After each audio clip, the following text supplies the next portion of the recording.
Hello बच्चों, आज अपना ये लास्ट पार्ट है चैप्टर 17 का, कम्युनिकेशन एंड इलेक्ट्रोमैग्नेटिक वेव का। ये जो चैप्टर है, इस चैप्टर के अंदर आज अपन ये वाले टॉपिक पढ़ेंगे। ठीक है, ये वाले टॉपिक अपन पढ़ चुके हैं फर्स्ट पार्ट के अंदर। ये तीसरा पार्ट है इसका। फर्स्ट पार्ट में हम लोगों ने ये पढ़ा था, सेकंड पार्ट के अंदर अपन ने ये तीनों चीज़ें पढ़ी थी, और आज अपन ये जो चीज़ें हैं इनको सबको कंप्लीट करेंगे। तो एक बार मैं थोड़ा सा ज़्यादा टाइम नहीं लूँगा, थोड़े से टाइम में एक बार इसका क्विक रिवीजन करवा देता हूँ मैं आप लोगों को। तो इसमें जैसे विस्थापन धारा, तो आप लोग ध्यान रखना, संधारित्र की प्लेटों के मध्य जो धारा प्रवाहित होती है उसे हम लोग विस्थापन धारा कहते हैं। विस्थापन धारा का कल हम लोगों ने सूत्र भी देखा था, वो भी आप लोग ध्यान रखना। विस्थापन धारा का सूत्र होता है epsilon not D phi E बट्टा dt। ये जो सूत्र है, ये सूत्र कैसे आया वो भी हम लोगों ने विस्थापन धारा वाले फर्स्ट पार्ट में देखा था। आप लोगों ने समझ में आया था, आप लोग वहाँ देख सकते हैं। तो विस्थापन धारा हो गई, संधारित्र की दोनों प्लेटों के मध्य प्रवाहित होने वाली धारा को विस्थापन धारा कहते हैं। इसका सूत्र ये होता है। उसके बाद में हम लोगों ने देखा था मैक्सवेल की समीकरण। तो मैक्सवेल की जो समीकरणें हैं, विद्युत चुंबकीय क्षेत्र के अंदर जो भी घटनाएं घटित होती है वो हम लोग मैक्सवेल की समीकरण से समझ सकते हैं। इसके अंदर 4 समीकरणें थी। अभी मैं आपको समीकरणें तो नहीं लिखवा रहा हूँ, फिर भी आपको मैं बता देता हूँ। इसकी जो पहली समीकरण थी, पहली समीकरण से हम लोगों को ये निष्कर्ष निकलता है कि स्थिर आवेश के कारण विद्युत क्षेत्र की उत्पत्ति हो सकती है। ये स्थिर आवेश के लिए जो गाउस का नियम था, यही फर्स्ट समीकरण ही उसको रिप्रेजेंट करती है। सेकंड जो समीकरण थी वो बताती है कि चुंबकीय क्षेत्र के लिए गाउस के नियम को प्रदर्शित करती है, सेकंड समीकरण है। तीसरी जो समीकरण है, ये फैराडे के जो विद्युत चुंबकीय प्रेरण के नियम है उसको रिप्रेजेंट करती है। और जो चौथी समीकरण है वो मैक्सवेल एम्पियर का जो परिपथ का नियम था उसको रिप्रेजेंट करती है। पहली समीकरण जो थी विद्युत क्षेत्र के लिए गाउस का नियम, उससे ये निष्कर्ष निकलता है कि स्थिर आवेश के कारण विद्युत क्षेत्र उत्पन्न हो सकता है।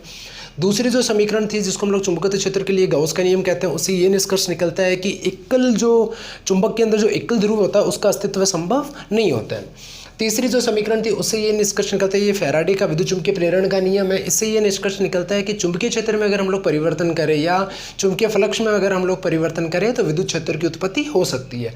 चौथी जो समीकरण है, उस समीकरण का जो रिजल्ट है, मैक्सवेल एम्पियर का परिपथ का नियम है, उसका जो रिजल्ट है वो हम लोगों ने कल अलग से भी पढ़ा था इसको। तो चौथी जो समीकरण है मैक्सवेल की समीकरण, जिसे हम लोग मैक्सवेल एम्पियर का परिपथ का नियम भी बोलते हैं, इसका जो रिजल्ट आता है वो ये है कि चुंबकीय क्षेत्र का जो रेखीय समाकलन होता है, चुंबकीय क्षेत्र का रेखीय समाकलन, किसी बंद पृष्ठ में चुंबकीय क्षेत्र का जो रेखीय समाकलन होता है, सॉरी नीचे लिख देता हूँ, ऊपर शायद दिखाई नहीं दे रहा होगा आपको। किसी बंद पृष्ठ में चुंबकीय क्षेत्र का जो रेखीय समाकलन होता है, इसका मान सदैव उस बंद पथ में प्रवाहित होने वाली कुल धारा, तो आप लोग ध्यान रखना कुल धारा यहाँ पर चालन धारा और विस्थापन धारा का योग होगा। तो उस बंद परिपथ में प्रवाहित कुल धारा का योग और म्यू जीरो के गुणनफल के तुल्य होता है। इसको हम लोग बोलते हैं मैक्सवेल एम्पियर का परिपथ नियम या मैक्सवेल की समीकरण। ये चौथी समीकरण है। तो हम लोगों ने कल मैक्सवेल की 4 समीकरण भी देखी थी। उसके बाद में कल हम लोगों ने देखा था विद्युत चुंबकीय तरंग और उसके गुणधर्म। तो आप लोग ध्यान रखना विद्युत चुंबकीय तरंग क्या होती है। विद्युत चुंबकीय तरंग विद्युत क्षेत्र एवं चुंबकीय क्षेत्र में कंपन के कारण उत्पन्न जो तरंग होती है उसको विद्युत चुंबकीय तरंग कहते हैं। फिर हम लोगों ने कल इसके गुणधर्म भी देखे। तो आप लोग ध्यान रखना, परीक्षा में आपको पूछा जा सकता है कि विद्युत चुंबकीय तरंग के कोई 2 गुणधर्म लिखिए। तो आप लोग ध्यान रखना, विद्युत चुंबकीय तरंग है वो अनुप्रस्थ प्रकृति की होती है, और विद्युत चुंबकीय जो तरंग होती है इसको हम लोग इस प्रकार से प्रदर्शित करते हैं बच्चों, ऐसे इस प्रकार से ये तरंग आगे की ओर गमन करती है with the speed of light. C आप लोगों की प्रकाश की चाल है जिसका मान आप लोग जानते हो 3 × 10⁸ मीटर प्रति सेकेंड। ये जो विद्युत चुंबकीय तरंग है इसमें एक कंपोनेंट तो होता है आपका इलेक्ट्रिक विद्युत क्षेत्र का, और दूसरा जो कंपोनेंट होता है वो होता है आप लोगों का चुंबकीय क्षेत्र का। तो इसके गुणधर्म की बात करें तो हम लोग एक गुणधर्म यहाँ से ये भी लिख सकते हैं कि विद्युत चुंबकीय तरंग के अंदर जो विद्युत क्षेत्र और चुंबकीय क्षेत्र तथा विद्युत चुंबकीय तरंग के संचरण की दिशा, ये तीनों ही परस्पर लंबवत होते हैं। तो एक बात हम लोग ये लिख सकते हैं। और आप लोग ध्यान रखना EBC इनका जो रिलेशन होता है वो होता है E = CB। कोई भी आपको एक मान दे देगा, सी का मान तो आप लोगों को पता है, कोई भी एक मान दे देगा। विद्युत क्षेत्र दे तो हम लोग चुंबकीय क्षेत्र का मान निकाल सकते हैं, चुंबकीय क्षेत्र दे तो विद्युत क्षेत्र का मान निकाल सकते हैं। रिलेशन भी आप लोग ध्यान रखना। और हम लोग जानते हैं कि इनकी जो प्रकृति होती है वो अनुप्रस्थ प्रकृति होती है। दूसरा आप लोग ध्यान रखना, विद्युत चुंबकीय जो तरंग होती है विद्युत चुंबकीय जो तरंग होती है ये अनुप्रस्थ प्रकृति होगी, और विद्युत क्षेत्र और चुंबकीय क्षेत्र और संचरण की दिशा ये तीनों परस्पर लंबवत होते हैं। विद्युत चुंबकीय तरंग के अंदर, विद्युत चुंबकीय तरंग के अंदर ऊर्जा भी होती है और इसके अंदर संवेग भी होता है। तो आप लोग ध्यान रखना, इसकी जो ऊर्जा होती है वो होती है E बराबर एच न्यू, और जो संवेग होता है E बट्टा सी, ये इसके अंदर संवेग होता है। और विद्युत चुंबकीय जो तरंग होती है ये जब किसी पृष्ठ के ऊपर आपतित होती है तो ये पृष्ठ के ऊपर एक दाब लगाती है, उस दाब को हम लोग बोलते हैं विकिरण दाब, उस दाब को हम लोग बोलते हैं विकिरण दाब। इस दाब को भी P से प्रदर्शित करते हैं। इसका सूत्र होता है I बट्टा सी, जहाँ I को हम लोग क्या बोलते हैं, I को हम लोग बोलते हैं तीव्रता, और इस I का सूत्र होता है S का औसत मान। S को हम लोग यहाँ पर बोलते हैं पॉइंटिंग सदिश। ये छोटी छोटी चीज़ें बच्चों आप लोगों को पता रहना चाहिए। S को हम लोग क्या बोलते हैं, पॉइंटिंग सदिश। और पॉइंटिंग सदिश क्या होता है, पॉइंटिंग सदिश होता है A क्रॉस B बट्टा म्यू नॉट। अगर हम लोग यहाँ से ये सदिश हटाकर फिर इसका मान लिखें तब इसका मान आ जाएगा ई बी बट्टा म्यू नॉट। अगर इसका औसत मान लें, अगर हम लोग इसका औसत मान लें तो आपका रिजल्ट आएगा ई बी बट्टा में कर देना 2 म्यू नॉट। ठीक है, यानी इसको हम लोग क्या बोल सकते हैं, इसको हम लोग तीव्रता भी बोल सकते हैं। तो विकिरण दाब होता है तीव्रता बट्टा सी, सी आपका प्रकाश का वेग है। तो और तीव्रता को क्या बोलते हैं, पॉइंटिंग सदिश का औसत मान। और पॉइंटिंग सदिश का सूत्र ही होता है। वैसे पॉइंटिंग सदिश होता क्या, ये भी आप लोग ध्यान रखना बच्चों। पॉइंटिंग सदिश वैसे होता क्या है, किसी पृष्ठ के किसी पृष्ठ के एकांक क्षेत्रफल से, ध्यान रखना बच्चों, किसी पृष्ठ के, मान लीजिए ये पृष्ठ है, इस पृष्ठ के एकांक क्षेत्रफल से ऊर्जा प्रवाह की दर को ही हम लोग क्या बोलेंगे, पॉइंटिंग सदिश बोलते हैं। मतलब कितनी ऊर्जा पर सेकंड में कितनी ऊर्जा इससे निकल रही है। जब जो विद्युत चुम्बकीय तरंग है जब ये किसी पृष्ठ के ऊपर आपतित होती है तो उस पृष्ठ के एकांक क्षेत्रफल से प्रति सेकंड कितनी ऊर्जा निकल रही है उसको हम लोग क्या बोलते हैं, पॉइंटिंग सदिश बोलते हैं। ठीक है, इसका सूत्र होता है ई क्रॉस बी बट्टा म्यू नॉट। अगर सदिश का चिन्ह हटाएंगे तो ये आएगा ई बी बट्टा म्यू नॉट, और औसत लें तो बट्टा में 2 लगा देना। ठीक है, तो ये इसके कुछ गुणधर्म हैं, तो आप लोग ये गुणधर्म भी ध्यान रखना। इसके बाद में ठीक है, फिर विद्युत चुम्बकीय स्पेक्ट्रम। तो विद्युत चुम्बकीय जो स्पेक्ट्रम होता है, तो आप लोग ध्यान रखना, मैंने आप लोगों को कल 7 तरह की विद्युत चुम्बकीय तरंगें बताई थी। हम लोग जानते हैं कि विद्युत चुम्बकीय जो तरंग होती है 7 तरह की होती है, जिनको अगर हम लोग आवर्ती के बढ़ते क्रम में लिखें तो ध्यान रखना, सबसे कम आवृत्ति होती है रेडियो तरंग की, सबसे ज़्यादा होती है 1 2 3 4 5 6 7, सबसे ज़्यादा होती है आवर्ती गामा तरंग की, यानी ये आवर्ती का बढ़ता हुआ क्रम है, आवर्ती का बढ़ता हुआ क्रम है। रेडियो के बाद में सूक्ष्म के बाद में अवरक्त के बाद में दृश्य के बाद में यूवी पराबैंगनी, और पराबैंगनी के बाद में एक्स। ठीक है, radio, micro, infrared, visible, ultraviolet, x ray और गामा रे, ये 7 तरह की तरंगें होती है, रेज होती है, किरणें होती है विद्युत चुम्बकीय तरंग के अंदर। और विद्युत चुम्बकीय तरंग आप लोगों को पता है किससे प्राप्त होती है, विद्युत चुम्बकीय तरंग आपको सूर्य से भी प्राप्त होती है और गतिशील आवेश के कारण भी प्राप्त होती है। सूर्य से जो प्रकाश हमें प्राप्त होता है उस प्रकाश को हम लोग क्या कहते हैं, विद्युत चुम्बकीय तरंग कहते हैं। और ये प्रकाश किसी पृष्ठ के ऊपर आपतित होता है तो एक दाब उत्पन्न करता है जिसे हम लोग क्या कहते हैं, विकिरण दाब कहते हैं। ठीक है, ये भी हम लोगों ने देखा। तो ये जो यहाँ से जो हमें प्रकाश मिलता है ये इन 7 रूप के अंदर हम लोगों को प्राप्त होता है। ठीक है, ये भी आप लोगों को पता होगा, पृथ्वी के ऊपर बहुत सारे मंडल बने हुए रहते हैं। आपको पता होगा नीचे वाला मंडल है वो शोभ मंडल, फिर समताप मंडल, फिर ओजोन मंडल, फिर आयन मंडल, और फिर सबके ऊपर बहिर्मंडल।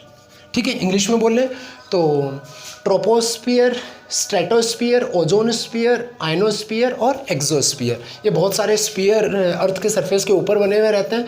और ये जो ओजोन सरफेस है, ठीक है ना, सूर्य से आने वाली जो हानिकारक जो पराबैंगनी विकिरण होती है उनको ओजोन जो मंडल होता है, ओजोन परत होती है, उसको अवशोषित कर लेते हैं, जिसके कारण हानिकारक पराबैंगनी किरण है ये धरती पर पहुंच नहीं पाती है। और अगर ये धरती पर पहुंच जाए तो कहते हैं कि धरती पर पहुंच जाती है तो इतनी हानिकारक होती है, मनुष्य के स्किन के ऊपर एलर्जी होने का खतरा रहता है, कैंसर होने का खतरा रहता है। तो ये जो तरंगे हैं 7 जो तरंगे ये आवर्ती के बढ़ते हुए क्रम में है, या फिर हम लोग कह सकते हैं ये तरंगदैर्घ्य के घटते हुए क्रम में है। तो विद्युत चुम्बकीय तरंगों के आवर्ती या तरंगदैर्घ्य, विद्युत चुम्बकीय तरंगों के आवर्ती या तरंगदैर्घ्य के बढ़ते या घटते व्यवस्थित क्रम को या व्यवस्थित वर्गीकरण को क्या कहते हैं? विद्युत चुम्बकीय स्पेक्ट्रम कहते हैं। यानी इन तरंगों का जो गुच्छा होता है ये इसी क्रम में होना चाहिए बच्चों, ठीक है, या तो बढ़ते हुए आवर्ती के क्रम में या फिर घटते हुए तरंगदैर्घ्य के क्रम में। अगर इसी प्रकार का अगर ये क्रम है, व्यवस्थित क्रम है, तो इसी व्यवस्थित क्रम को हम लोग क्या बोलते हैं? विद्युत चुम्बकीय स्पेक्ट्रम बोलते हैं। तो आप लोगों को पता चल गया होगा बच्चों कि ये जो गुच्छा है इसको एक साथ हम लोग क्या बोल देते हैं? विद्युत चुम्बकीय स्पेक्ट्रम बोल देते हैं, ठीक है। तो ये हम लोगों ने देखा था, ठीक है, फर्स्ट पार्ट में। फिर हम लोगों ने देखा था तरंग संचरण की विधियां। तो इसमें देखो 3 तरह की तरंग संचरण विधियां होती है, भूतरंग संचरण, आकाश तरंग संचरण और व्योम तरंग संचरण। इंग्लिश में बच्चों आप लोग ध्यान रखना, भूतरंग संचरण को ग्राउंड वेव प्रोपगेशन कहते हैं, जबकि आकाश तरंग को स्पेस वेव प्रोपगेशन और व्योम तरंग संचरण को स्काई वेव प्रोपगेशन कहते हैं। वैसे हिंदी के अंदर ये पर्यायवाची होते हैं, आकाश और व्योम। तो ध्यान रखना, आकाश को स्पेस बोलेंगे, व्योम को स्काई बोलेंगे। इसमें देखो होता क्या है, मैंने आप लोगों को बताया था कि अगर हम लोग 2 लोगों के बीच में अगर कम्युनिकेशन होता है फ़ोन के माध्यम से, तो ये प्रक्रिया कुछ इस टाइप की। इसको थोड़ा मिटा देता हूँ, थोड़ा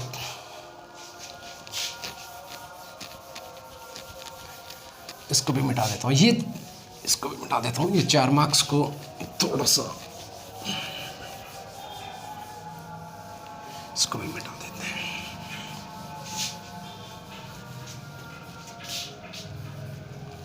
ठीक है, ये जो चैप्टर आपका 4 मार्क्स का है बच्चों। अब देखिए 3 तरह के हम लोगों ने संचरण विधियां देखी थी। यानी पृथ्वी सतह पर, ये पृथ्वी का आधा भाग ही बना लेते हैं, पृथ्वी सतह के ऊपर यदि मान लीजिए 2 लोगों के बीच में कम्युनिकेशन हो रहा है, तो 2 लोगों के बीच में कम्युनिकेशन होता है तो इस माध्यम से होता है बच्चों, स्काई वेव प्रोपगेशन, व्योम तरंग संचरण। इसके अंदर होता क्या है, मान लीजिए एक व्यक्ति है जो यहाँ इस ट्रांसमीटर जो एंटीना है इसके पास में खड़ा है, और इसको यहाँ पर ये रिसीवर एंटीना है इसके पास में खड़े व्यक्ति तक संदेश पहुँचाना है। तो होता क्या है, जो संदेश होगा वो आप लोगों का यहाँ से इसके पास में 3 तरह से पहुँच सकता है। या तो संदेश जाएगा पृथ्वी के सारे, या पृथ्वी के ऊपर आप लोगों को पता है बहुत सारे मंडल बने हुए रहते हैं। जैसे ये वाला है आप लोगों का शोभ मंडल, ये समताप मंडल, ये ओजोन मंडल, और ये आयन मंडल, और ऊपर बहिर्मंडल। तो मान लीजिए 3 तरह से संचरण जा सकता है। या तो संदेश है वो यहाँ से ऐसे रिसीवर तक पहुँचा, या फिर संदेश है आपका शोभ मंडल में जाके ऐसे पहुँचा, या फिर आपका जो संदेश है वो आयन मंडल में होते हुए यहाँ तक पहुँचता है। तो 3 तरीके हैं बच्चों। अगर इस तरीके से संदेश अगर पहुँच रहा है ट्रांसमीटर यानी प्रक्षेत्र एंटीना से अभिग्राही एंटीना तक, अगर ऐसे संदेश पहुँचता है तो इस संचरण की जो विधि को हम लोग कहते हैं भूतरंग संचरण विधि, ground wave propagation, method of ground wave propagation. अगर हमारा जो संचार है कम्युनिकेशन ऐसे मेथड से होता है तो इसको हम लोग बोलते हैं आकाश तरंग संचरण, स्पेस वेव प्रोपगेशन। अगर हमारा जो कम्युनिकेशन अगर वो ऐसे होता है तो इसको हम लोग बोलते हैं स्काई वेव प्रोपगेशन, व्योम तरंग संचरण। ध्यान रखना बच्चों, इसमें भी ये आ रहा है और इसमें भी ये आ रहा है, तो ध्यान रखना व्योम तरंग संचरण आयन मंडल से होगा। अब देखो बच्चों होता क्या है, हम हमारे संदेश को यहाँ से वापस यहाँ लेके आ रहे हैं। तो सिंपल सी बात है, इस पूरे मेथड के अंदर, इस मेथड में और इस मेथड में हम लोग क्या करवाते हैं, पूर्ण आंतरिक परावर्तन करवाते हैं, टोटल इंटरनल रिफ्लेक्शन, पूर्ण आंतरिक परावर्तन TIR, इसकी घटना हम लोग घटित करवाते हैं। तो देखो बच्चों इसके लिए क्या होता है, पूर्ण आंतरिक परावर्तन आप लोगों को पता है। इसके लिए हम लोगों ने कल ये भी देखा था, इसके 2 कंडीशन होती है पूर्ण आंतरिक परावर्तन की। पहली कंडीशन तो क्या है, जो आपकी प्रकाश है उसको सघन माध्यम से विरल माध्यम की ओर जाना चाहिए, सघन से विरल माध्यम की ओर जाना चाहिए, और आपतन कोण का मान किससे अधिक होना चाहिए, क्रांतिक कोण से अधिक होना चाहिए। जब आपतन कोण का मान क्रांतिक कोण से अधिक होता है तो जो प्रकाश है वो उसी माध्यम में वापस मुड़ जाता है। इसी घटना को हम लोग पूर्ण आंतरिक परावर्तन कहते हैं, यानी प्रकाश आपका सघन से सघन में ही लौट आता है। तो हम लोग क्या करेंगे, ये जो दोनों है यहाँ पर, ये वाला प्रोसेस और ये वाला प्रोसेस, इन दोनों प्रोसेस के अंदर हम लोग कौन सी घटना घटित करवाते हैं, पूर्ण आंतरिक परावर्तन की घटना घटित करवाएंगे। तो पूर्ण आंतरिक परावर्तन की घटना घटित करवाने के लिए हम लोग क्या करते हैं, ऐसे सिचुएशन उत्पन्न करते हैं कि यहाँ तो कौन सा माध्यम जनरेट हो जाए, सघन माध्यम जनरेट हो जाए, और यहाँ कौन सा माध्यम जनरेट हो जाए, विरल माध्यम जनरेट हो जाए। तो प्रकाश आपका सघन माध्यम से जाएगा, विरल माध्यम की ओर जाएगा, पर जैसे ही इनका माध्यम का पृष्ठ होगा उस पर यदि आपतन कोण का मान अगर क्रांति कोण से अधिक है तो पुनः सघन माध्यम में प्रकाश लौट आता है और अभिग्राही एंटीना पर पहुंचकर हम लोगों को हमारा संदेश प्राप्त हो जाता है। ये प्रक्रिया अगर आयन मंडल में हो रही है तो हम लोग यहाँ भी क्या करेंगे, यहाँ तो विरल माध्यम जनरेट करने की कोशिश करेंगे और नीचे सघन माध्यम जनरेट करने की कोशिश करेंगे। तो फिर वही प्रक्रिया ये है, प्रकाश सघन से विरल की ओर जा रहा है और जैसे ही आपतन कोण का मान क्रांति कोण होता है तो प्रकाश हमारा सघन माध्यम में वापस लौट आता है, डेंस मीडियम में वापस लौट आएगा और हमें संदेश हमारा अभिग्राही एंटीना पर प्राप्त हो जाएगा। तो इस मेथड को हम लोग व्योम तरंग बोलेंगे और इसको बोलेंगे आकाश तरंग। तो इनके अंदर कैसी सिचुएशन होती है वो हम पीछे के जो वीडियोज़ हैं उनमें हम लोग पढ़ चुके हैं, तो आप लोग वहाँ देख लेना।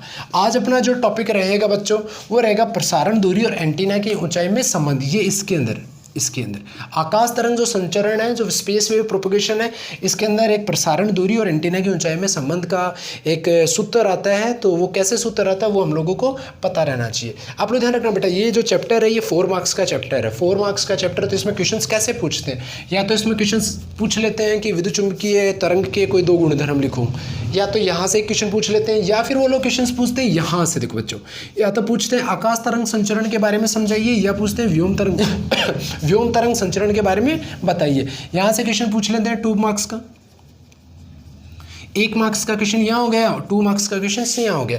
या फिर वो लोग 1 मार्क्स का क्वेश्चन यहाँ से पूछ लेते हैं कि मॉड्यूलन से क्या तात्पर्य है, ठीक है, तो 4 मार्क्स के क्वेश्चन ऐसे हो गए। या फिर मान लो ये वाला क्वेश्चन नहीं पूछे तो 2 मार्क्स के क्वेश्चन में ये वाला पूछ लेते हैं कि प्रसारण दूरी व एंटीना की ऊंचाई में संबंध का सूत्र व्युत्पन्न कीजिए, या फिर यहाँ से क्वेश्चंस पूछ लेते हैं। और या 1 नंबर का क्वेश्चन यहाँ से पूछ लेते हैं ब्लॉक डायग्राम, ठीक है ना, जो आपका संचार तंत्र होता है उसका ब्लॉक डायग्राम बनाइए, ये पूछ लेते हैं। या फिर जो आपको ब्लॉक डायग्राम है उस डायग्राम के अंदर बीच में से कोई एक पॉइंट वो लोग हटा लेंगे और आपको पूछेंगे बताइए इस पॉइंट की जगह क्या होता, या फिर ऐसा क्वेश्चन पूछ लेते हैं, ठीक है। और यहाँ से तो क्वेश्चंस नहीं पूछते, पर ये जो एंटीना की जो ऊंचाई है यहाँ से कई बार 1 मार्क्स का आपको न्यूमेरिकल क्वेश्चंस पूछ लेते हैं, ठीक है, ये आपको नहीं पूछते। भूतरंग भी आज तक नहीं पूछा गया है, ठीक है। तो इस तरीके से आपके ये 4 मार्क्स के क्वेश्चन से पूछ लेते हैं ना। तो आज अपन आगे का देखते हुए चलते हैं।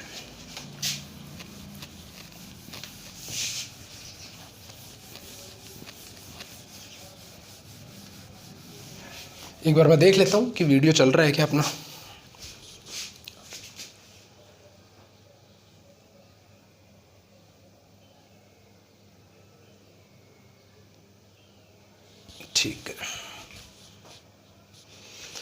ठीक है, चलो उसको मिटा देता हूँ।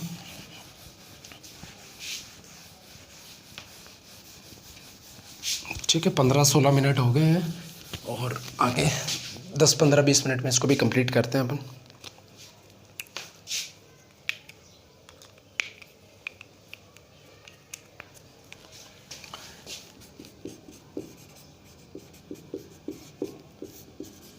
प्रसारण दूरी इसको अपन d से प्रदर्शित करते हैं, वह एंटीना की ऊंचाई इसको h से।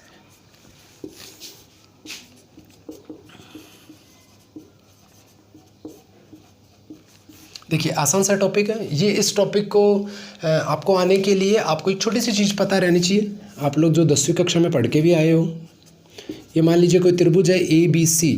अगर इस त्रिभुज में हम लोग अगर पाइथागोरस प्रमेय का इस्तेमाल करें, पाइथागोरस थ्योरम, इसका अगर हम लोग उपयोग करें तो ये पता आपको, ये लंब है, ये आधार और ये कर्ण, ठीक है। इंग्लिश में बोलते हैं इसको हाइपोटेनियस, इसको बोलते हैं परपेंडिकुलर और आधार को बोलते हैं बेस। तो अगर इस त्रिभुज के अंदर, इस समकोण त्रिभुज में, इस राइट एंगल्ड जो ट्राइंगल है इसके अंदर अगर पाइथागोरस थ्योरम लगाएं तो हम लोग ऐसे लिख सकते हैं, कर्ण का स्क्वायर बराबर आधार का स्क्वायर प्लस लंब का स्क्वायर, यानी हाइपोटेनियस का स्क्वायर बराबर बेस का स्क्वायर प्लस परपेंडिकुलर का स्क्वायर, ठीक है, ये हम लोग 10वीं कक्षा के अंदर ऐसा देखते हैं। बस ये हम लोगों को पता रहना चाहिए। उसके बाद में छोटी सी कैलकुलेशन है, कैलकुलेशन करने के बाद में काफ़ी ईजी हो जाएगा। ठीक है, 2 मार्क्स का क्वेश्चन पूछ लेते हैं। प्रसारण दूरी व एंटीना की ऊंचाई में संबंध। तो देखिए हम लोग कोई पृथ्वी बनाते हैं, ठीक है, आधी पृथ्वी बनाइए, यहाँ इसका केंद्र बिंदु, अगर पूरी बनाते हैं तो इस तरह से गोल बनती, ठीक है, ये केंद्र बिंदु, ये त्रिज्या r और ये त्रिज्या भी r, ठीक है, पृथ्वी की त्रिज्या मान लेते हैं r। यहाँ आपका टावर है, ठीक है, ट्रांसमीटर टावर, इसकी ऊंचाई मान लेते हैं h, ठीक है। प्रक्षेत्र एंटीना जहाँ से संदेश प्रसारित होगा, यहाँ से ये मान लेते हैं ये संदेश देखो प्रसारित होते हुए पहुँच गया आपका कहाँ, यहाँ पहुँच गया, ठीक है। और इसको थोड़ा सा अच्छे से बना लेते हैं, ठीक है, यहाँ पहुँच गया, ठीक है। अब देखिए बच्चों, यहाँ से अगर ये त्रिज्या r है, ये त्रिज्या r है, तो आप लोगों को पता है ये भी क्या हो गई है, ये भी, इससे बना देता हूँ, ये वाला पॉइंट भी क्या होगा, थोड़ा एक सेकेंड, यहाँ से अगर इसको मिला देते हैं तो ये भी क्या है, ये भी त्रिज्या ही है, क्योंकि अगर पृथ्वी यही आपकी, अगर ये पृथ्वी अगर गोल होती, इसका आधा पार्ट ही मैंने बना रखा है, तो ये सारे पॉइंट्स क्या होंगे, इसकी त्रिज्या ही होंगे। आप लोग ध्यान रखना, यहाँ पे जो कोण बनता है, ये कोण बनता है 90 डिग्री का, ठीक है। मैथ्स में आते हैं, छोटी कक्षाओं में हम लोगों ने देखा होगा, ऐसे यहाँ जो कोण बनेगा, ये कोण कितने का, एंगल कितने का बनेगा, 90 डिग्री का। अब ये जो आपका ट्राइंगल बना है, त्रिभुज बना है, इस त्रिभुज के अंदर या इसका नामकरण करना चाहें तो मान लेते हैं ये टी है, ये ओ है, ये ए मान लेते हैं, ये बी मान लेते हैं। तो त्रिभुज ओ ए टी, त्रिभुज ओ ए टी में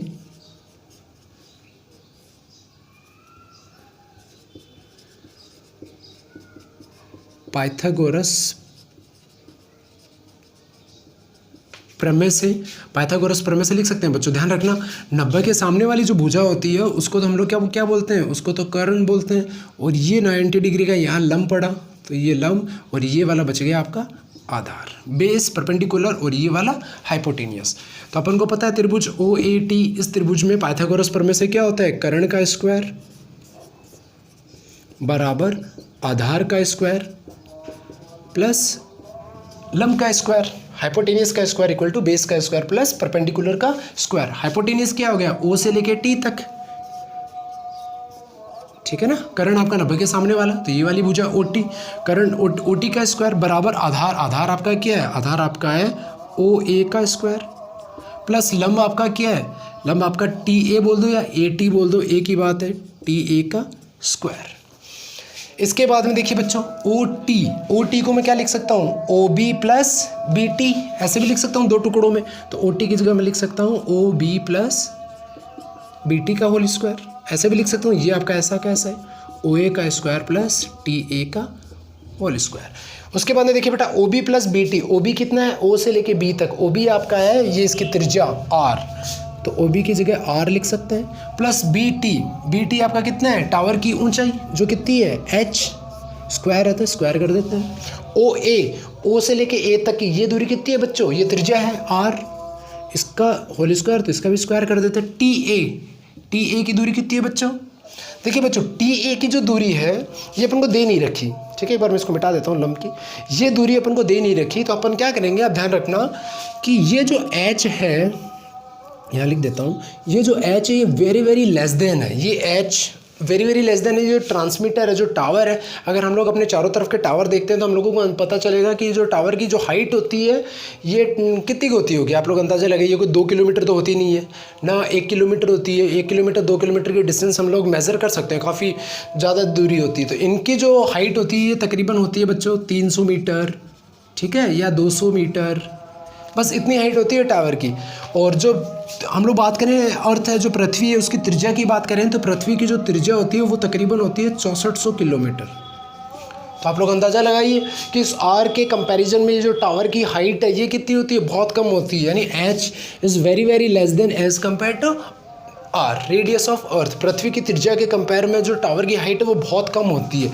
इस कारण से अगर हम लोग इसका स्क्वायर करें, तो ये वैल्यू जो है ये बहुत ही इतनी कम हो जाती है कि हम लोग उसको क्या मान लेते हैं, 0 मान लेते हैं। अब आप लोग सोचोगे सर कैसे हो जाएगी, ये तो 300 है, अगर आप लोग इसका स्क्वायर करोगे तो ये तो 3 की पावर 9, 2 0 का 2 0 और लग जाएगा, ये तो बहुत हो जाएगा। पर आप लोग ध्यान रखना बच्चों, यहाँ हम लोग जो रेडियस ले रहे हैं किलोमीटर में ले रहे हैं, तो इसका स्क्वायर करेंगे, इसको भी किलोमीटर में बना के करेंगे। तो किलोमीटर में बना के करेंगे तो मान लीजिए 300 मीटर हाइट होती तो किलोमीटर में बदलेंगे इसको, 300/1000। अब ये क्या होगी, किलोमीटर। इसको सॉल्व करेंगे तो ये आएगा लगभग 0.3 किलोमीटर। ठीक है।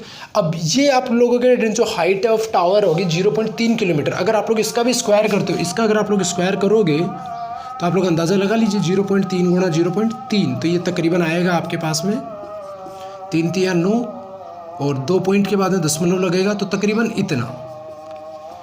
तो यानी स्क्वायर करने पे जो आपकी राशि है 0.3 किलोमीटर थी, वो राशि और छोटी होगी, 0.09 और छोटी हो जाती है। इसलिए हम लोग क्या करते हैं, स्क्वायर करने पर ये जो राशि इतनी छोटी बन जाती है, हम इसको क्या मान लेते हैं, लगभग 0 मान लेते हैं। ठीक है। तो आपका जो ये टावर है, इसकी हाइट जब 0 हो जाएगी बच्चों, जब इसकी हाइट 0 अगर हो गई तो ये वाली डिस्टेंस कहाँ आ जाएगी, पृथ्वी सतह पे आ जाएगी। समझ रहे हो नहीं समझ रहे बच्चों? टावर की हाइट है कितनी, h, पर हम लोगों को पता है इस मेथड से कि h है वो इस r की तुलना में क्या है, बहुत छोटा है। तो ये इतना छोटा है कि अगर हम लोग h का स्क्वायर करेंगे ना, तो ये इतना छोटा हो जाएगा कि हम लोग इसको लगभग कितना मान लेंगे, 0 मान लेंगे। तो इसको 0 मानने से क्या होगा, इसको 0 मानने का मतलब इसको हटा दो, इसको यहाँ से हटा देंगे तो ये जो TA है ये क्या हो जाएगा, AB के बराबर हो जाएगा। और ये जो AB है, AB की ये दूरी हम लोग मान लेते हैं यहाँ से लेके यहाँ तक, ये जो AB की दूरी है, ये दूरी कितनी है, D है। तो TA का होल स्क्वायर की जगह हम लोग क्या लिख सकते हैं, D का स्क्वायर लिख सकते हैं। ठीक है। अगर नहीं समझ में आया तो थोड़ा पीछे करके देख लेना, और फिर भी नहीं समझ में आया तो मेरे को कमेंट में बता देना, इस चीज़ को मैं वापस बता दूंगा। अब देखिए बच्चों, इधर इसका ये फॉर्मूला बन गया a+b का होल स्क्वायर, जो भी हम लोग पीछे छोटी क्लासेस में 10वीं में पढ़ के आ चुके हैं। a+b का होल स्क्वायर होता है a² + b² + 2ab। तो वैसे ही इसको ओपन कर लेते हैं, ये इसको a मान लेते हैं, इसको b मान लेते हैं। a² + b² करेंगे तो उस मेथड से r² + h² + 2rh बराबर में है r² + d²।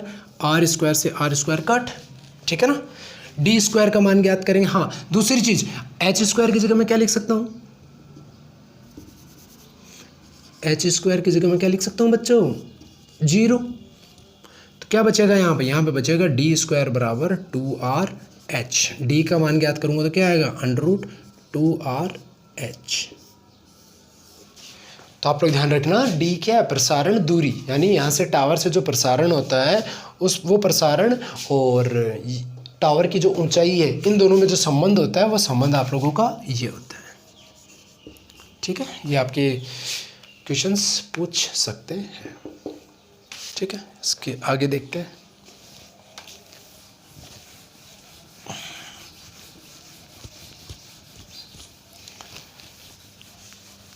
अब इसके आगे है आपका प्रसारण दूरी और एंटीना की ऊंचाई में संबंध हो गया। इसके बाद में हम लोग देखते हैं मॉड्यूलेशन।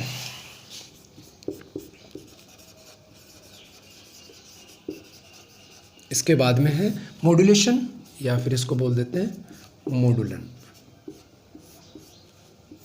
ठीक है, और साथ में एक टॉपिक और लिख लेते हैं, इट्स टाइप, इसके प्रकार। तो इसके 3 प्रकार होते हैं, एम्पलीट्यूड मॉड्यूलेशन, फेज मॉड्यूलेशन और फ्रीक्वेंसी मॉड्यूलेशन। ठीक है, एम्पलीट्यूड मॉड्यूलेशन, फेज मॉड्यूलेशन और फ्रीक्वेंसी मॉड्यूलेशन। हिंदी में इसको बोलते हैं आयाम मॉड्यूलन, इसको बोलते हैं कला मॉड्यूलन, और इसको बोलते हैं आवर्ती मॉड्यूलन। आपके जो सिलेबस में केवल एम्पलीट्यूड मॉड्यूलन है, ये आपके सिलेबस में नहीं है, तो इनको अपन नहीं देखेंगे। अब देखिए बच्चों, क्या होता है मॉड्यूलन। तो आप लोगों को मैंने पहले भी बताया है, आप लोग ध्यान रखना।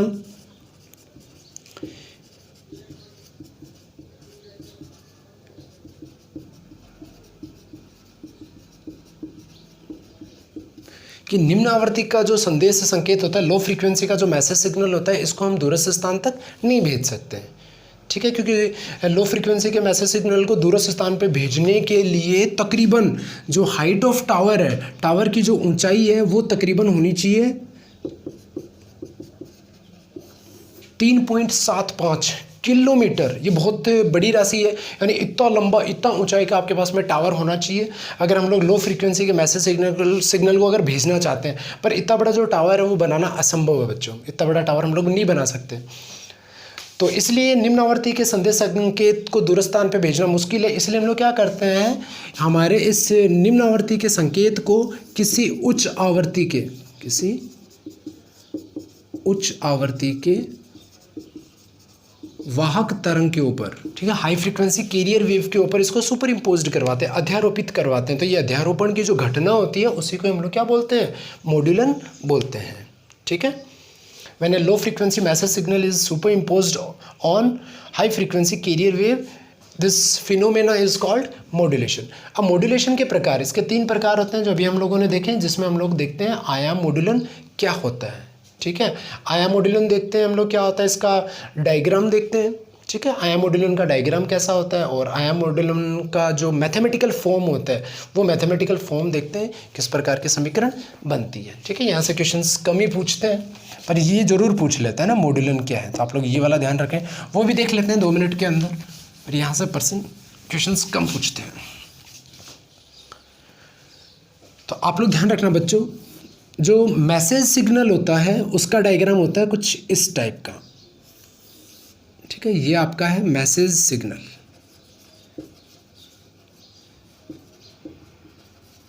ठीक है, मैसेज सिग्नल बोल देते हैं या फिर इसको संदेश संकेत बोल देते हैं, या फिर इसका एक नाम और है बच्चों, मॉड्यूलित तरंग। ठीक है, मॉड्यूलेशन वेव। ठीक है, ये भी इसी का नाम है। एक होता है बच्चों वाहक तरंग, एक होता है वाहक तरंग जिसको हम लोग बोलते हैं कैरियर वेव। इसका जो डायग्राम होता है, इसका डायग्राम कुछ इस टाइप का होता है बच्चों। ठीक है, कैरियर वेव का डायग्राम कुछ इस टाइप का होता है। अब हम लोग क्या करते हैं, हमारे मैसेज सिग्नल, इसकी फ्रीक्वेंसी क्या होती है, कम, इसकी फ्रीक्वेंसी क्या होती है, ज़्यादा। अब हम लोग क्या करेंगे, इस संकेत को इसके ऊपर अध्यारोपित करवाएंगे, सुपर इम्पोज्ड करवाएंगे। सुपर इम्पोज्ड करवाने के फिनोमेनन को हम लोग क्या बोलते हैं, मॉड्यूलेशन बोलते हैं, मॉड्यूलन बोलते हैं। और मॉड्यूलेशन कितने टाइप का होता है, 3 टाइप का, एम्पलीट्यूड मॉड्यूलेशन, फेज मॉड्यूलेशन और फ्रीक्वेंसी मॉड्यूलेशन। ये दोनों हमारे सिलेबस में नहीं, हमारे सिलेबस में ये है। तो हम लोग देखते हैं कि एम्पलीट्यूड मॉड्यूलेशन होता है, आयाम मॉड्यूलेशन होता है, उस समय कैसा डायग्राम आता है।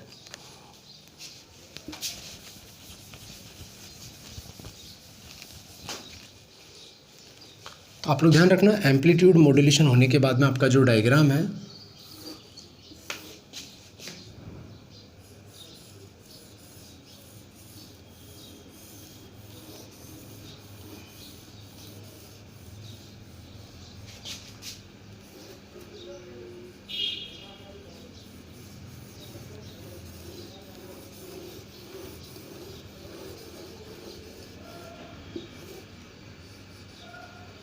ठीक है, इस प्रकार से आपकी वेव आगे चलती रहेगी।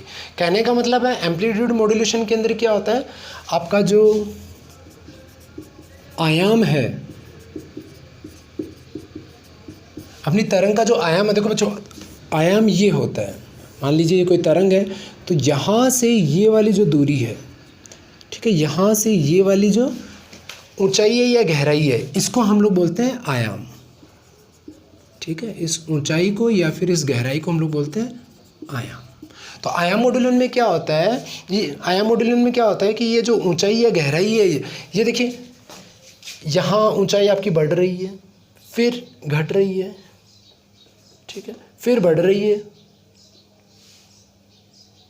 फिर घट रही है। समझ रहे बेटा, ये यहाँ से आयाम है, देखिए यहाँ से आपका आयाम है, ये बढ़ रहा है, फिर घट रहा है, फिर बढ़ रहा है, फिर घट रहा है। ठीक है, तो आयाम मॉड्यूलन में क्या होगा, हमारी जो तरंग है, मॉड्यूलित जो तरंग है, उसका आयाम कभी बढ़ता है कभी घटता है, तो इसको हम लोग बोलते हैं आयाम मॉड्यूलन। ठीक है। बाकी दोनों चीज़ें क्या रहती है, वो कांस्टेंट रहती है। फेज भी कांस्टेंट रहता है और फ्रीक्वेंसी आवर्ती भी आपकी क्या रहती है, कांस्टेंट रहती है। तो बस थोड़ा सा ध्यान रख लेना, वैसे परीक्षा में नहीं पूछते। अब हम लोग देखते हैं कि ये जो वेव है एम्पलीट्यूड मॉड्यूलेशन की, ये जो वेव है एम्पलीट्यूड मॉड्यूलेशन यानी इसका आयाम चेंज हो रहा है, एम्पलीट्यूड मॉड्यूलेटेड वेव बोलते हैं इसको। इसका मैथमेटिकल फॉर्म कैसा होता है वो हम लोग देखते हैं।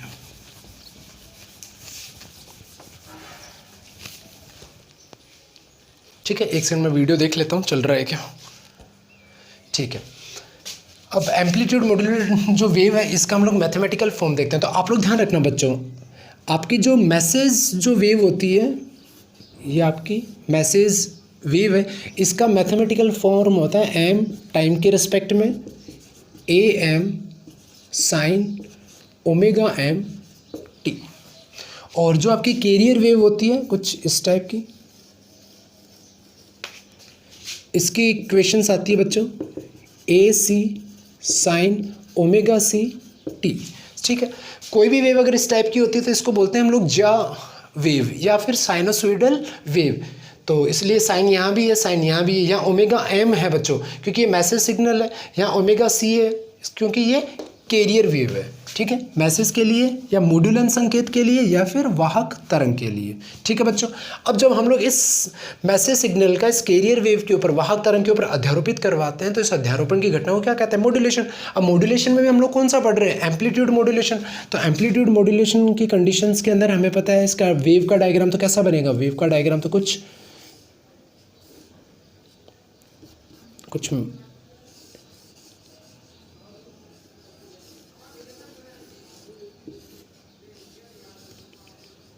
ठीक है, कुछ डायग्राम इस प्रकार से बनेगा बच्चों। पर इसकी जो इक्वेशंस है बच्चों, इक्वेशंस आएगी कुछ इस टाइप से। यहाँ आएगा आपका ए सी प्लस, ध्यान रखना बच्चों, ए सी यहाँ ब्रैकेट में लिख देना sign omega C T, A सी यहाँ और साइन ओमेगा सी टी यहाँ, और ये मैसेज वाला है इसको यहाँ लिख देना A M sine omega M T.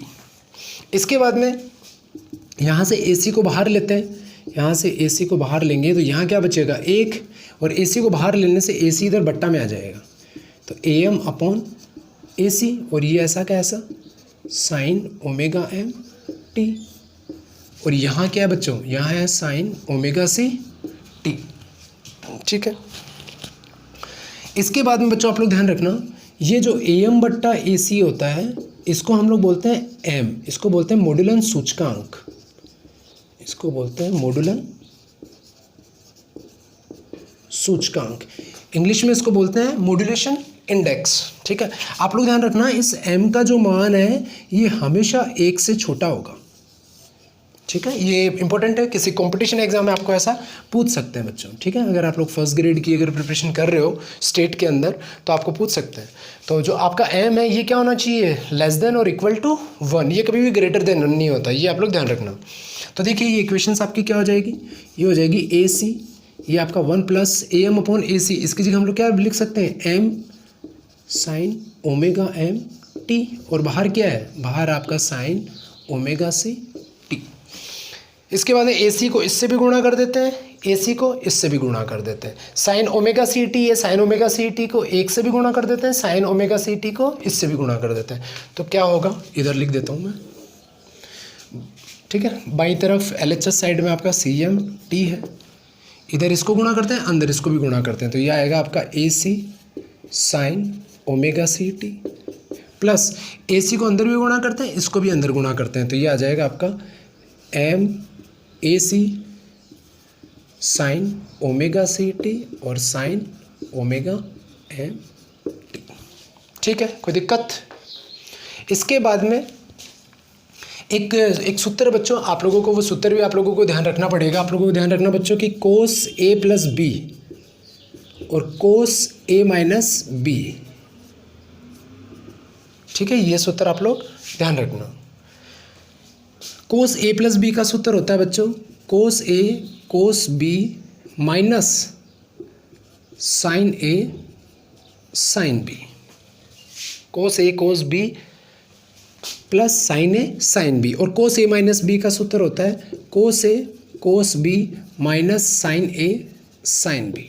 ठीक है, मैथ्स वाले बच्चों के लिए थोड़ी दिक्कत हो, सॉरी बायो वालों के बच्चों के लिए थोड़ी दिक्कत हो सकती है, फिर भी आप लोग ध्यान रखना बच्चा। कोस ए प्लस बी का सूत्र होता है cos A cos B plus sine A sine B, और कोस ए माइनस बी का फॉर्मूला होता है cos A cos B minus sine A sine B. अब देखिए दोनों तरफ माइनस का चिन्ह लगा देते हैं, ये माइनस ये प्लस।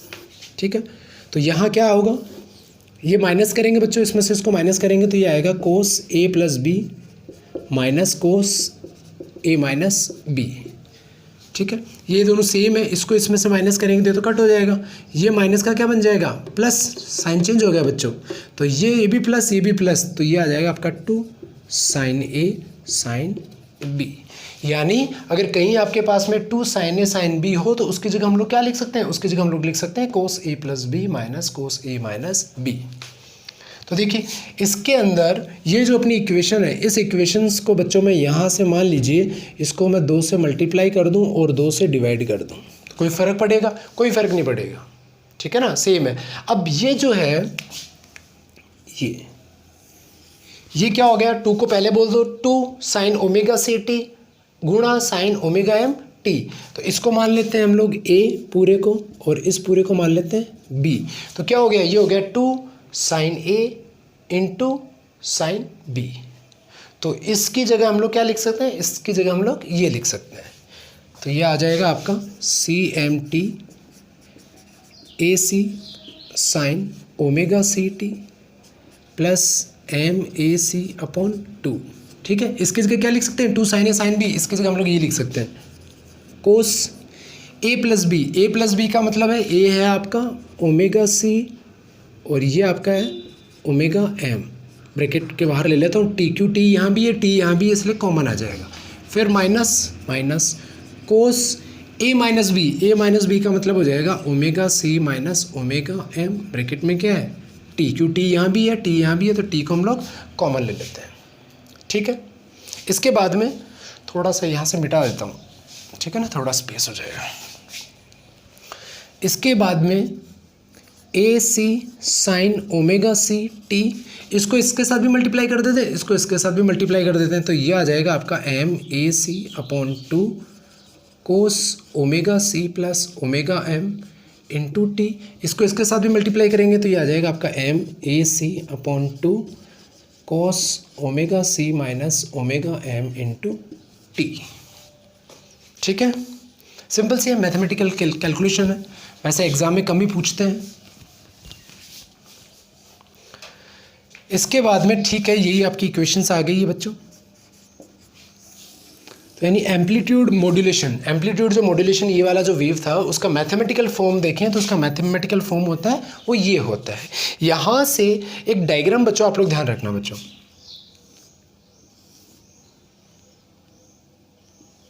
ये है आपका ओमेगा सी, ये वाला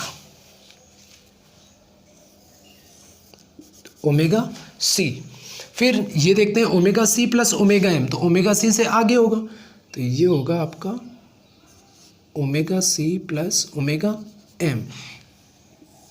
एक आपका omega C minus omega M, तो ये ओमेगा सी से पहले होगा, omega C minus omega M. अब देखिए बच्चों, ये वाली जो हाइट है ये तो ज़्यादा है, जबकि ये हाइट और ये हाइट आपस में बराबर है। बराबर इसलिए है, इसको बोलते हैं एम्पलीट्यूड। इनको क्या बोलते हैं बच्चों, एम्पलीट्यूड। ठीक है ना, ये एम्पलीट्यूड, ये एम्पलीट्यूड। ठीक है, ये एम्पलीट्यूड चेंज हो रहा है। तो यहाँ ये जो मॉड्यूलेटेड जो एम्पलीट्यूड मॉड्यूलेशन हुआ है, इसमें जो एम्पलीट्यूड होता है वो चेंज होता रहता है। इसका अलग है, इनका अलग है, पर ये दोनों सेम है। देखिए इक्वेशन से पता चल रहा है, इसका एम्पलीट्यूड क्या है, इसका एम्पलीट्यूड है एम ए सी बट्टा 2, इसका एम्पलीट्यूड भी क्या है एम ए सी बट्टा 2। तो ये आपका हो जाएगा एम ए सी अपॉन 2, जबकि ये वाला इसका क्या होगा, इसका आपका हो जाएगा ये वाला ओमेगा सी का हो जाएगा ए सी। ठीक है, इनको बोलते हैं, ये डिफरेंस हो रहा है तो इसको बोलते हैं लो फ्रीक्वेंसी बैंड, इसको बोलते हैं लो फ्रीक्वेंसी बैंड। निम्न पार्श्व आवर्ती, इसको बोलते हैं बच्चों हाई फ्रीक्वेंसी बैंड, उच्च आवर्ती बैंड। ठीक है, तो ये आप लोग ध्यान रखना है ना, ये मैथमेटिकल इसके इक्वेशंस हो गई, यहाँ से क्वेश्चंस नहीं पूछते, फिर भी हम लोगों को पता रहना चाहिए कैसे इक्वेशंस आई। ये आपको हायर क्लासेस के अंदर इसके ऊपर बेस्ड कोई क्वेश्चंस आपको पूछ सकते हैं, पर आपको 12th में नहीं पूछते।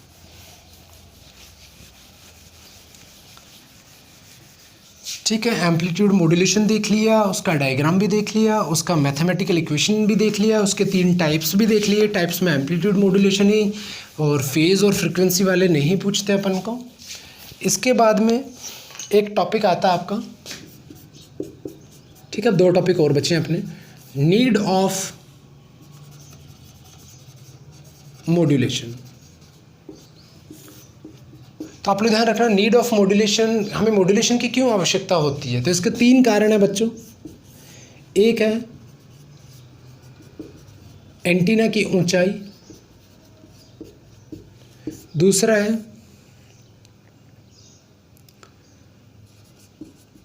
प्रक्षेत्र द्वारा प्रभावी शक्ति विकिरण, और एक है आप लोगों का प्रक्षेत्र द्वारा संदेश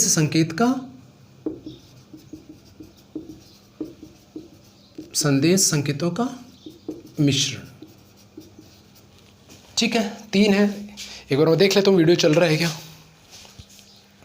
हाँ, तो नीड ऑफ मॉड्यूलेशन के 3 कारण हैं, इन्हीं कारणों के कारण हम लोगों को मॉड्यूलेशन की आवश्यकता होती है। तो देखिए इसके अंदर ये वाला है, यहाँ से आपके कोई न्यूमेरिकल क्वेश्चंस पूछ लेते हैं, यहाँ से फिर भी आपको क्वेश्चंस नहीं पूछते हैं, फिर भी हम लोग देखते हैं। देखिए बच्चों, हम लोगों को पता है कि निम्न आवृत्ति का जो संकेत होता है उसको दूरस्थ स्थान तक हम लोग नहीं भेज सकते, ठीक है, क्योंकि अगर उसको भेजेंगे तो उस क्वालिटी का जो हमारा संकेत होगा वो हमें आगे रिसीवर पर प्राप्त नहीं होगा। इसलिए हम लोग क्या करवाते हैं, मॉड्यूलेशन करवाते हैं। निम्न आवृत्ति के संकेत को उच्च आवृत्ति के संकेत के ऊपर अध्यारोपित करवाते हैं, लो फ्रीक्वेंसी को हाई फ्रीक्वेंसी के ऊपर सुपर इम्पोज्ड करवाते हैं। ठीक है, हम लोग क्यों निम्न आवृत्ति के संकेत को नहीं भेज सकते, क्योंकि इसमें कंडीशन होती है, बच्चों कि आपका जो एंटीना है, एंटीना की जो ऊंचाई है वो आपके जो भी आप लोग संकेत भेज रहे हो उसकी तरंगदैर्घ्य का 1/4 के बराबर होना चाहिए।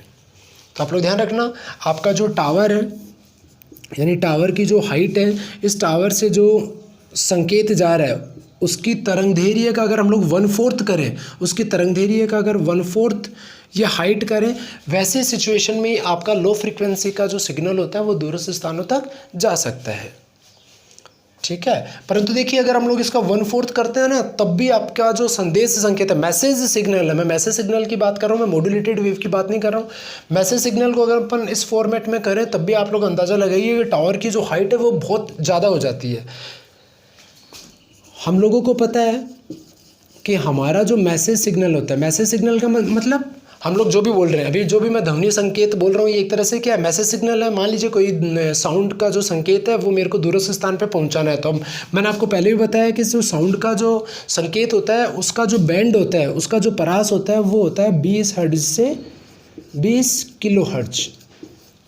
ठीक है, साउंड का जो रेंज होता है वो रेंज ये होता है, पर ये जो संदेश है ये आपका क्या लो फ्रीक्वेंसी है, किलो में ही बात कर रहे हैं, मेगा गीगा में तो बात नहीं कर रहे। तो लो फ्रीक्वेंसी का मैसेज सिग्नल हम चाहते हैं कि हमारे लो फ्रीक्वेंसी का मैसेज सिग्नल है वो यहाँ से, मैं जयपुर चाहता हूँ कि जयपुर में मेरा ये जो सिग्नल है, ये जो साउंड है ये वहाँ चला जाए, जो कि पॉसिबल है नहीं है। अभी जो भी मैं बोल रहा हूँ ये वहाँ तक पहुँच नहीं पा रहा है, परंतु मैं मोबाइल के माध्यम से मेरे संकेत को वहाँ पहुँचा सकता हूँ। तो मोबाइल के द्वारा मैं मेरे जो संदेश संकेत को वहाँ पहुँचाता हूँ, तो मैं मेरे इस लो फ्रीक्वेंसी जो संकेत है इसको हाई फ्रीक्वेंसी के ऊपर मेरे को सुपर इम्पोज्ड करना पड़ता है। पर मैं चाह रहा हूँ कि मेरा यही मैसेज सिग्नल है ये जयपुर तक पहुँचे, तो उस कंडीशन के अंदर मेरे पास में जो टावर है, जो टावर लगे रहते हैं, इनकी हाइट कितनी होती है वो हम लोग चेक कर रहे हैं। ठीक है, ये दे रखा है कि हाइट है वो कितनी होनी चाहिए, लैम्डा का 1/4 होना चाहिए। तो हम लोग देखते हैं, ये जो वैल्यू दे रखी है ये फ्रीक्वेंसी की दे रखी है। मान लेते हैं हमारा जो मैसेज सिग्नल है उसकी जो फ्रीक्वेंसी है, फ्रीक्वेंसी को ऐसे शो करते हैं बेटा न्यू से, फ्रीक्वेंसी हम लोगों को दे रखी है 20 किलो हर्ट्ज। ठीक है, तो सबसे पहले तो हम लोग लैम्डा निकाल लेते हैं, क्योंकि अगर हम लोगों को हाइट, टावर की हाइट निकालनी है, तो हमें लैम्डा चाहिए, तो हम लोग लैम्डा निकाल लेते हैं। इसको बोलते हैं वेवलेंथ तरंगदैर्घ्य। आपको पता रहना चाहिए C = होता है lambda into new. Speed of light का फॉर्मूला होता है लैम्डा को अगर मैं न्यू से मल्टीप्लाई करूँ तो मेरे को क्या मिलेगा, सी, स्पीड ऑफ लाइट मिल जाएगा। यहाँ से लैम्डा की वैल्यू निकालूंगा तो न्यू को इधर डिवाइड करना पड़ेगा, तो ये आ जाएगा सी अपॉन न्यू। आगे देखिए बच्चों, लैम्डा की वैल्यू निकालनी है तो सी की वैल्यू आपको पता है 3 इंटू 10⁸, 3 गुणा 10⁸, सी की वैल्यू होती है अपॉन न्यू। न्यू अपन को कितना दे रखा है मैसेज सिग्नल, 20 किलो, किलो का मतलब 1000। तो देखिए नीचे 3 जीरो और 1 जीरो, यहाँ टोटल कितने जीरो हो गए, 4 जीरो, 4 जीरो यहाँ से कट होंगे तो यहाँ क्या बचेगा, 4 जीरो। तो लैम्डा इक्वल टू 3 और कितने जीरो लगे हुए हैं, 4 अपॉन में क्या है 2, 2 से इसको काटेंगे 15, तो लैम्डा की वैल्यू कितनी आ गई, 15,000 मीटर। ठीक है, यूनिट हम लोग MKS के अंदर लेते हैं मीटर। इसको किलोमीटर में चेंज करूंगा तो कितना आ जाएगा बच्चों, ये आ जाएगा 15 किलोमीटर। अब 15 किलोमीटर का 1/4 लेंगे तो अपने पास में हाइट आ जाएगी टावर की, तो ये आ जाएगी 15/4, जो आएगा लगभग कितना 3.75 किलोमीटर। यानी मैं मेरे मैसेज सिग्नल को, लो फ्रिक्वेंसी का जो मैसेज सिग्नल होता है 20 किलो हर्ट्ज का, अगर इसको मैं दूरस्थ स्थान पर अगर भेजना चाहूँ तो इसके लिए टावर की हाइट कितनी होनी चाहिए, 3.75 किलोमीटर। ये जो वैल्यू है ये भी काफ़ी ज़्यादा वैल्यू होती है, इतना लंबा टावर भी हम लोग नहीं बना सकते, इसलिए हम लोग लो फ्रिक्वेंसी का जो मैसेज सिग्नल होता है उसको ऐसे ही दूरस्थ स्थान पर नहीं भेजते। ठीक है, तो अगर मैं चाहता हूँ कि इसको दूरस्थ स्थान पर भेजने के लिए फिर मैं क्या करूँगा, मैं मेरे इस मैसेज सिग्नल को क्या करूँगा, किसी हायर फ्रिक्वेंसी की जो कैरियर वेव होती है उसके ऊपर इसको सुपर इम्पोज्ड करूँगा। ठीक है, इसकी फ्रीक्वेंसी तो कितनी है 20 किलो हर्ट्ज। अब मैं इससे मेरे को कोई लेना देना नहीं है, अब मैं इसकी फ्रीक्वेंसी देखूंगा। इसकी फ्रीक्वेंसी मैं ले लेता हूँ, मान लीजिए मैं ले लेता हूँ 30 मेगा हर्ट्ज। कितनी फ्रीक्वेंसी ले ली, 30 मेगा हर्ट्ज इसकी फ्रीक्वेंसी है। अब मैं इस फ्रीक्वेंसी के बिहाफ पर चेक करता हूँ कि इस फ्रीक्वेंसी का अगर मेरे पास में कोई सिग्नल है उसको अगर मेरे को भेजना है तो उसके लिए जो हाइट ऑफ टावर है वो कितनी होनी चाहिए, तो इसके लिए कितनी होनी चाहिए वो हम लोग चेक करते हैं। अगर न्यू आपको गिवन है कितना 30 मेगा हर्ट्ज गिवन है तो पहले तो लैम्डा निकाल लीजिए। लैम्डा का फॉर्मूला क्या होता है, सी अपॉन न्यू। सी कितना होता है 3 इंटू 10⁸। न्यू की वैल्यू कितनी है 30, मेगा का मतलब क्या होता है 10⁶। 10⁶ से 10⁸ को कट करोगे तो क्या आएगा 10⁻², यानी ये आ गया 300। 100 है ना, 300 और नीचे कितना है 30, 30 से 300 काटेंगे कितना आएगा 10 मीटर। अब हाइट ऑफ टावर निकालनी है तो आपको पता है हाइट ऑफ टावर के लिए क्या है, लैम्डा का 1/4 करना पड़ेगा। लैम्डा का 1/4 करेंगे तो 10/4 तो तकरीबन ये आ जाएगा 2.5 मीटर। यानी इस सिग्नल को अगर आप लोग दूरस्थ स्थानों पे भेजना चाहते हो जो हाई फ्रीक्वेंसी का है, इसके लिए आपको हाइट ऑफ टावर कितना चाहिए 2.5 मीटर, जो नॉर्मल है। ठीक है ना, तो ये पॉसिबल है, इसलिए हम लोग क्या करते हैं इस लो फ्रीक्वेंसी को हाई फ्रीक्वेंसी के ऊपर अध्यारोपित करवा देते हैं, सुपर इम्पोज्ड करवा देते हैं। तो टावर वाली समस्या तो हट गई। तो ये जो टॉपिक है यहाँ से आपको न्यूमेरिकल क्वेश्चंस, ऐसे न्यूमेरिकल क्वेश्चंस पूछ सकते हैं। आपको न्यू दे देंगे और आपको हाइट पूछ लेंगे। कई बार तो इतना ना छोटा क्वेश्चंस पूछ लेते हैं, आपको न्यू दे देंगे सीधा लैम्डा ही पूछ लेंगे, तो यहाँ से ही आपका आंसर आ जाएगा। ठीक है, और हाइट ऑफ टावर पूछे तो 1/4 कर देंगे, तो ध्यान रखना। ठीक है ना, तो मॉड्यूलिंग की आवश्यकता इसलिए पड़ती है क्योंकि जो निम्न आवृत्ति का जो संकेत होता है उसको अगर दूरस्थ स्थानों पर भेजना होता है तो हमें टावर की हाइट है वो कितनी लेनी चाहिए, लैम्डा का 1/4 लेना चाहिए। और लैम्डा का 1/4 लेने के बावजूद भी जो टावर की हाइट है वो बहुत ज़्यादा आती है, इसलिए निम्न आवृत्ति के संकेत को दूरस्थ स्थानों तक हम लोग नहीं भेज सकते। ठीक है, दूसरा इसका कारण है प्रेक्षित्र द्वारा। ये जो दोनों टॉपिक है ये थ्योरेटिकल टॉपिक है बच्चों, यहाँ से पर्सन पूछते नहीं है, फिर भी मैं आपको बता देता हूँ। प्रेक्षित्र द्वारा प्रभावी शक्ति का विकिरण, आप लोग ध्यान रखना, आपका जो टावर होता है आपके फ़ोन से अगर आप लोग 10 डिजिट के नंबर अगर टाइप करोगे तो पर्टिकुलरली एक फ्रीक्वेंसी जनरेट होगी, वो उस फ्रीक्वेंसी जनरेट होगी तो उस फ्रीक्वेंसी का सिग्नल इस ट्रांसमीटर एंटीना तक पहुंचेगा।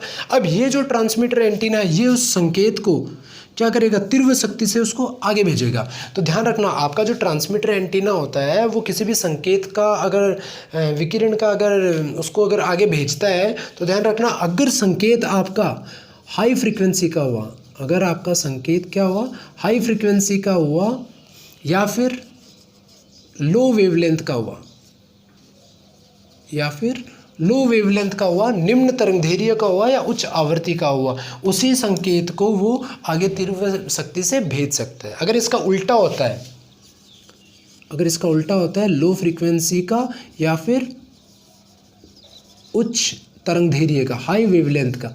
अगर ऐसा होता है तो हमारा जो ट्रांसमीटर एंटीना है या फिर रिसीवर एंटीना है, ट्रांसमीटर एंटीना होगा वो उसको तीव्र शक्ति से आगे भेज नहीं सकता, और रिसीवर एंटीना होगा वो तीव्र शक्ति से उसे ग्रहण नहीं कर सकता।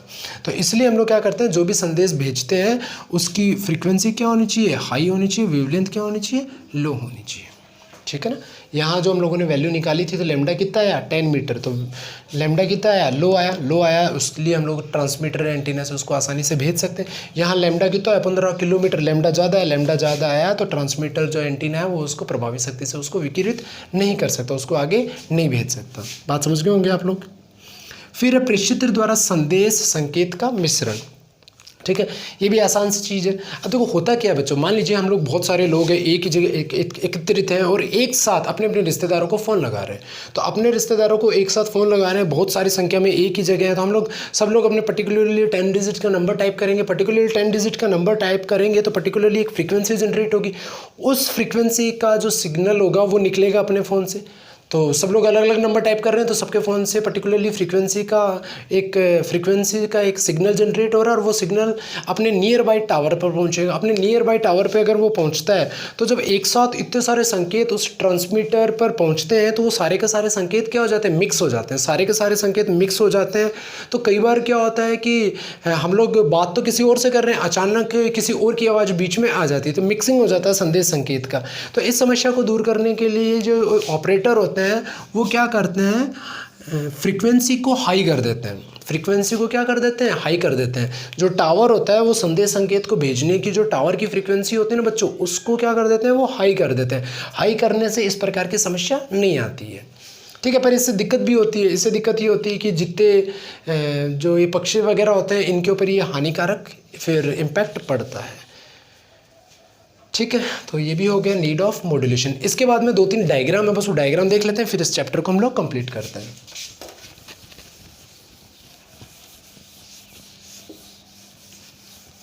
ठीक है, इसको एक बार 2 बार देख लेना, समझ में आ जाएगा। फिर भी अगर आपको समझ में नहीं आता है तो आप नीचे कमेंट कर देना।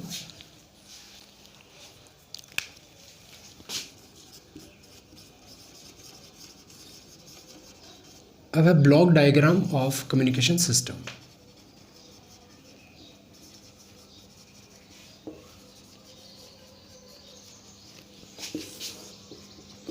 देखिए बच्चों, block diagram of communication system, तो इसके जो टाइप्स होते हैं इसके ध्यान रखना बच्चों। इसके 3 टाइप होते हैं या इसके 3 पार्ट्स होते हैं ना। इसके पार्ट्स कौन कौन से होते हैं, एक होता है ट्रांसमीटर, एक होता है चैनल और एक होता है रिसीवर। प्रेषित्र, माध्यम और एक होता है आप लोगों का अभिग्राही। ठीक है, इसका डायग्राम बनाते हैं। तो इधर है आपका ट्रांसमीटर,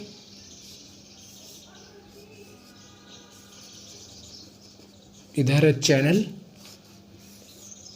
और इधर आपका रिसीवर। ठीक है, कोई भी संकेत होगा ट्रांसमीटर से। ठीक है, चैनल आप लोगों को होगा माध्यम, माध्यम आपका वायरलेस भी हो सकता है और विथ वायर भी हो सकता है। और यहाँ से संकेत पहुँचता है यहाँ। कई बार क्या होता है कि माध्यम के अंदर कुछ ना कोई खरक ऐसे साउंड आने लग जाता है, नॉइस आने लग जाती है। माध्यम के अंदर कई बार नॉइस भी मिल जाती है, जिसको हिंदी में हम लोग बोलते हैं रव। ठीक है, तो ये जो डायग्राम आपका, इसको हिंदी में आप लोग लिख लेना, इसको बोलते हैं प्रेषित्र और इसको बोलते हैं अभिग्राही। ठीक है, तो ये जो डायग्राम है आप लोगों का, ये आपका है block diagram of communication system. ठीक है, यहाँ मान लेता हूँ सोर्स यानी स्रोत। ठीक है, यहाँ एक फ़ोन, यहाँ फ़ोन करने वाला, यहाँ फ़ोन उठाने वाला, इसको बोल देते हैं यूज़र या फिर इसको बोल देते हैं उपयोगकर्ता। ठीक है, यहाँ से मैसेज सिग्नल यहाँ से निकलेगा, तो यहाँ से मैसेज सिग्नल संदेश संकेत निकलेगा और यहाँ से मैसेज सिग्नल संदेश संकेत प्राप्त होगा। ठीक है, तो ये डायग्राम आप लोग ध्यान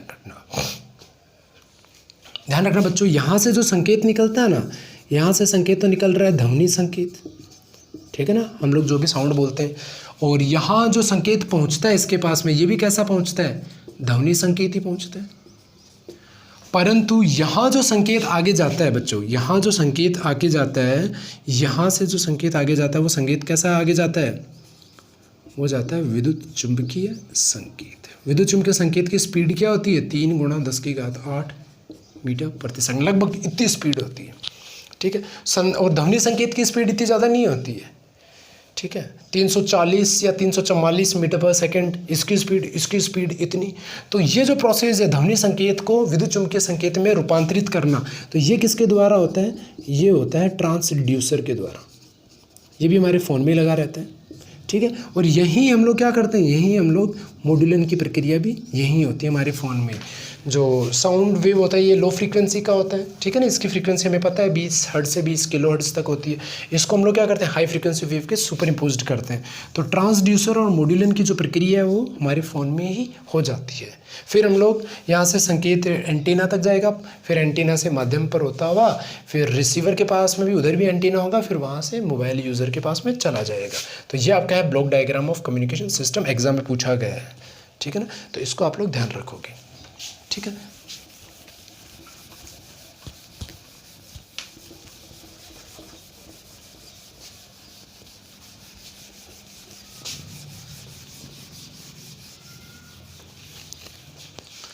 ठीक है, इसके बाद में 2 डायग्राम और हैं, वो भी आप लोग ध्यान रखोगे। अब देखिए बच्चों, होता क्या है,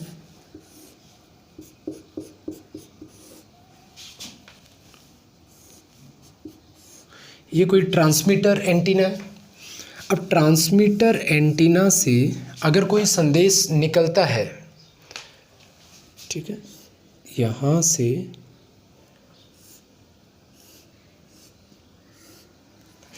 से अगर कोई संदेश निकलता है बच्चों, तो उस जो संदेश संकेत है,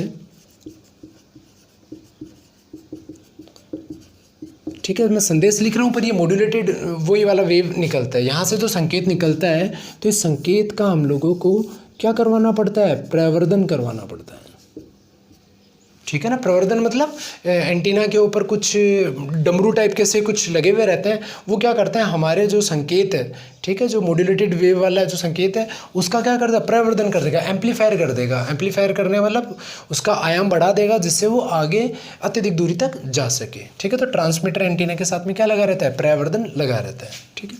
ये प्रेषित्र एंटीना है बच्चों, ये भी आप लोग ध्यान रखना, ठीक है ना। इससे क्या होता है कि हमारा संकेत आसानी से आगे पहुंच जाता है। ऐसे ही आपका जो रिसीवर एंटीना होता है, ठीक है, तो रिसीवर एंटीना से हमारा जो यूज़र है, ऐसा नहीं है कि ये रिसीवर एंटीना से तुरंत ही हमारा यूज़र वो संकेत को प्राप्त कर लेता है। इस प्रक्रिया में भी क्या होता है, हमारा जो संकेत है, ठीक है, इसको थोड़ा और आगे बना देता हूँ मैं। यहाँ से हमारा जो संकेत है, ये संकेत भी आगे क्या होता है बच्चों, यहाँ पर एक बीच में एक स्टेज आती है जिसको बोलते हैं, ठीक है, इस संकेत का भी होता है यहाँ प्रवर्धन। फिर एक इंटरमीडिएट स्टेज आती है IF स्तर। फिर IF स्तर के ऊपर हम लोग हमारे संकेत का क्या करते हैं, सहसंचरण, ठीक है। सहसंचरण करने के बाद में क्या करेंगे, हम हमारे संकेत का प्रवर्धन करेंगे, और प्रवर्धन करने के बाद में हमारा संकेत का हम किसको प्राप्त होगा, यूज़र को प्राप्त होता है। अब इसको देसी भाषा में देखो समझते हैं। फ़ोन से हम लोग नंबर टाइप करेंगे तो एक पर्टिकुलर फ्रीक्वेंसी का जो वेव होगी, जिसको हम लोग मॉड्यूलेटेड वेव बोलते हैं, वो टावर तक पहुंचेगी, ठीक है। उस मॉड्यूलेटेड वेव के अंदर हमारा संदेश निहित है, इसलिए हम लोग उसको संदेश संकेत बोल रहे हैं। टावर का काम होता है कि हमारे संदेश संकेत जो जिस वेव के अंदर है उसको अत्यधिक फोर्स के साथ में उसको आगे भेजे। तो अत्यधिक फोर्स के साथ में आगे भेजेंगे, वो दूसरे टावर के पास में जाएगा, दूसरे टावर में भी प्रवर्धन लगा रहता है, एम्पलीफायर लगा रहता है, वो भी हमारे संकेत को आगे भेजेंगे। ऐसे टावर टू टावर हमारा संकेत संकेत है वो आगे जाता जाएगा।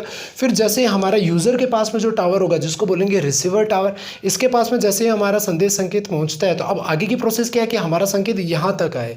तो इस प्रोसेस के अंदर क्या होता है, पहले तो हमारे जो रिसीवर टावर होता है वो संकेत को क्या करता है, प्रवर्धन, अत्यधिक ताकत के साथ में उसको आगे भेजेगा। अत्यधिक ताकत के साथ जब उसको आगे भेजेगा तो हमारा काम क्या होता है कि प्रवर्धन और यूज़र के बीच में एक स्टेज होती है, इंटरमीडिएट फ्रीक्वेंसी स्तर, मध्यवर्ती आवृत्ति का एक स्तर होता है जहां हम लोग क्या करेंगे, हमारे संकेत का सहसूचन करेंगे, डिटेक्शन करेंगे। डिटेक्शन का मतलब हमारे संकेत के अंदर क्या है, मॉड्यूलेटेड वेव भी है और संदेश वाला भी है, तो उसको हम लोग क्या करते हैं, अलग करते हैं। ठीक है, मॉड्यूलेटेड वेव से हमारा जो मैसेज सिग्नल होता है उसको अलग निकालेंगे। अब अलग तो उसको निकाल लिया पर उसके पास में इतनी ताकत नहीं है कि वो हमारे यूज़र तक पहुंच जाए, तो हम लोग क्या करते हैं, उसको अलग निकालने के बाद में एक प्रवर्धन, ये प्रवर्धन हमारे फ़ोन में लगा रहता है, ये प्रवर्धन क्या करता है, उस मैसेज सिग्नल को अपने पास में खींच लेता है और ऐसे करके वो यूज़र तक पहुँच जाता है। तो ये वाला डायग्राम भी ध्यान रखना है, ये वाला परीक्षा में पूछा गया है। ये देखो इस प्रकार से डायग्राम बना हुआ था और ये बीच में से गायब था। आपको पूछा गया था कि इसके अंदर क्या आएगा, तो आप लोग ध्यान रखना, इसके अंदर आएगा IF स्तर, इंटरमीडिएट फ्रीक्वेंसी स्टेज। ठीक है, तो ये क्वेश्चंस पूछेंगे। अब इसके जो न्यूमेरिकल हैं वो हम लोग अगले वीडियो में कर लेंगे। Thank you.